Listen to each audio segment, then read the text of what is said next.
நாம் அறிந்து கொள்வோம், நலமுடன் வாழ்வோம். இந்த நிகழ்ச்சி உங்களுக்கு பிடித்திருந்தால் உங்கள் கருத்துக்களை எனக்கு வழங்கலாம். மற்றவர்களுக்கும் பகிர்ந்து கொள்ளலாம்.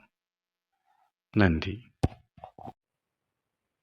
வணக்கம், நான் உங்கள் சகோதரன் பேசுகிறேன். இப்போது நாம் அறிந்து கொள்ள இருப்பது தனுராசனம். தனுர் என்றால் வில் போன்ற அமைப்பு. வில் போன்ற அமைப்பு.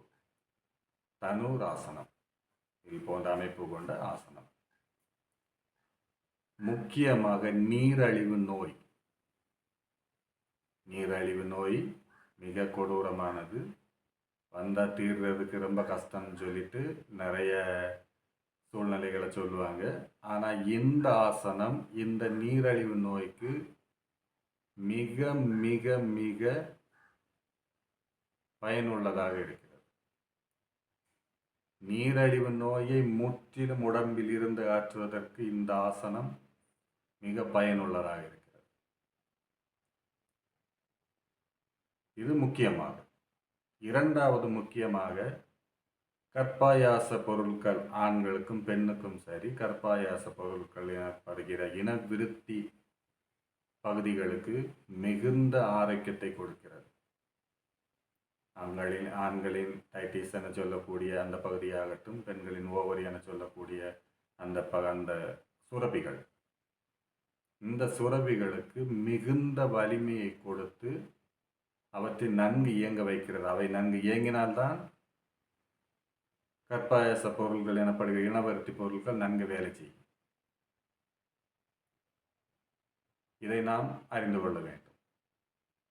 அதுபோக முதுகு வழி செல்கிற நரம்புகளை, முக்கியமாக நரம்புகள் முதுகு வழியாக தான் அதிகமான வகையில் செல்லும். இந்த முதுகெலும்பில் செல்லக்கூடிய முக்கிய எல்லா நரம்புகளுக்கும் இது பலத்தையும் ஆற்றலையும் கொடுக்கக்கூடியது. அதை நாம் தெரிந்து கொள்ள வேண்டும். இவ்வாசனமும் வயிற்றில் ஆபரேஷன் செய்து கொண்டவர்கள் 1 வருடத்திற்கு முன்பாக பழகக்கூடாது. அதன் பிறகு படிப்படியாக ஒவ்வொரு நிலையாக படிப்படியாக செய்து கொண்டு வரலாம். இன்னும் நிறைய வியாதிகளுக்கு இது மருந்தாக உள்ளது. நாம் இவற்றை நன்கு பழகுவோம். எந்தெந்த வியாதிகளுக்கு இதை எப்படி செய்ய வேண்டும் என்பதை அந்தந்த வியாதிகள் குறித்த பகுதியில் நாம் பார்த்து கொள்ளலாம். இது பழகுவதற்கான ஒரு நிலையாக இருப்பதால் பழகுவதை எப்படி என்று நாம் அறிந்து கொள்வோம். படிப்படியாக பழகி கொஞ்சம் கொஞ்சமாக முன்னேறுவோம். பாருங்கள், பழகலாம். வணக்கம், நாம் துவங்கலாம். முதலில் கவுந்த நிலையில் படுத்துக்கொள்ளுங்கள். அவசரம் வேண்டாம், மெதுவாக செய்தால் போதுமானது.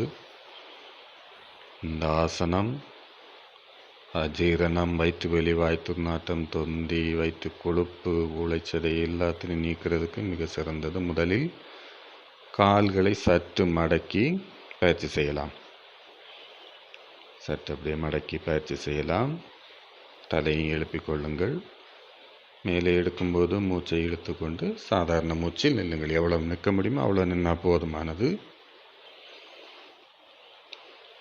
கைகளை சற்று இப்படி வைத்துக்கொண்டு முடிந்த அளவுக்கு 2 இழுத்து செய்யுங்கள். இது ஒவ்வொரு நாளும் கொஞ்சம் கொஞ்சமாக செய்யுங்கள். ஒவ்வொன்றும் 2-3 தடவை செய்வது சிறந்தது. கொஞ்சம் கொஞ்சமாக செய்யுங்கள். மீண்டும்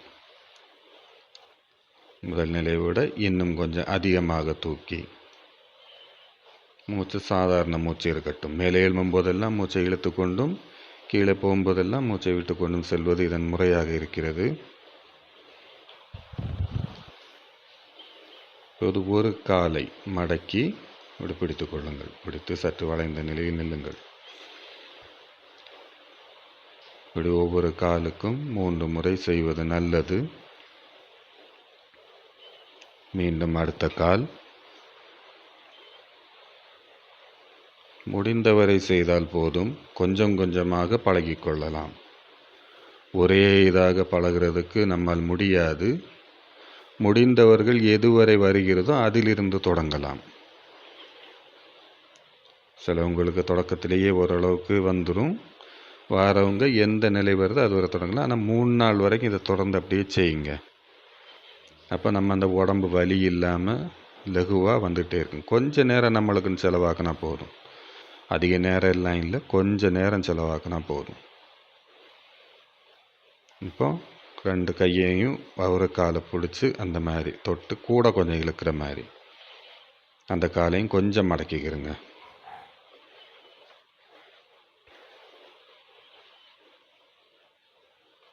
இது நிறைய பலன் உள்ளது. முக்கியமாக இந்த நீரிழிவு நோய்க்கு இது முக்கியமான ஒரு மருந்துன்னு கூட சொல்லலாம். இப்போ 2 காலையும் இப்படி மடக்கிடுங்க கொஞ்சம் கொஞ்சமாக. இப்படி ஒரு 3 தடவை, ஒரு காலுக்கு 3 தடவையாக வச்சு அப்படி செய்யுங்க. இப்படி ஒரு 3 நாள் செய்யுங்க. உடம்பு கொஞ்சம் இளக்கம் அடைஞ்சிரும். சரியா?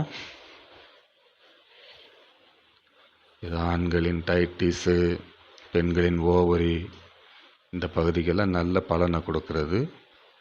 2 காலையும் இந்த மாதிரி ஒரு பக்கம் இந்த பக்கம் திருக்கி பிடிச்சிக்கிறோங்க. இல்லை காட்டினோம்ல, அது மாதிரி திருக்கி பிடிச்சிக்கிறோங்க. பிடிச்சிட்டு கொஞ்சமாக இழுத்துக்கிறோங்க. எவ்வளோ நிற்க முடியுமோ அவ்வளோ நேரம் நின்றுட்டு ரிலீஸ் ஆயிருங்க.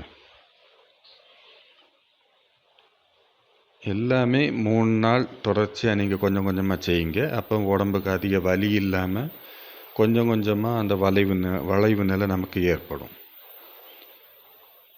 பெண்களுக்கு கர்ப்பப்பையை குணமாக்குறதுக்கு இதுக்கு நல்ல ஒரு இந்த வர்மத்தில் அன்னக்காலம்னு சொல்லுவாங்க. அந்த அன்னக்காலத்தை இயக்குறதுக்கு இந்த ஆசனம் சிறந்தது. அது தானே அந்த அன்னக்காலத்தை இயக்கிவிடும். வயிற்றில் உள்ள வர்ம பகுதியில் எல்லாத்தையுமே இயக்கும். இப்படி கொஞ்சம் நேரம் பிடிச்சி மூச்சை இழுத்து விடுங்க. ஞாபகம் இருக்கட்டும், மேலே எழும்பும் போதெல்லாம் மூச்சை இழுத்துட்டு மேலே வந்துட்டு சாதாரண மூச்சில் 1 மூச்சோ 2 மூச்சோ 3 மூச்சோ எத்தனை மூச்சு இருக்க முடியுமோ அத்தனை மூச்சு இருந்துட்டு அதுக்கப்புறம் மூச்சை விட்டுட்டு கீழே வாங்க. இப்படி 3 நாள் பழகிக்கிறங்க.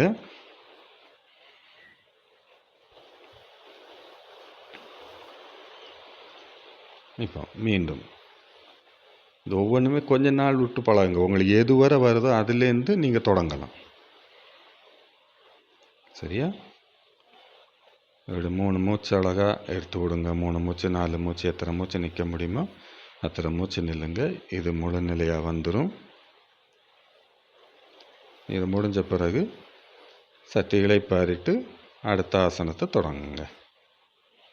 இதுக்குன்னா ஒவ்வொன்றுக்கும் மாற்றாசனம் உண்டு. இதற்கான மாற்றாசனம், கலாசனம் இதெல்லாம் வரும். அதை நம்ம பார்த்துக்கலாம். அங்கே ஏற்கனவே சொல்லியிருக்கு, அதன்படி பழகிக்கிறோங்க. இது கொஞ்சம் கொஞ்சமாக நம்ம பழகிறதுக்கானது உள்ளது. வஜ்ராசனத்திலிருந்து அமைதி பெறுவோம். நன்றி. நாம் அறிந்து கொண்டோம். முயற்சி செய்து பயிற்சி செய்து நலமுடன் வாழ்வோம்.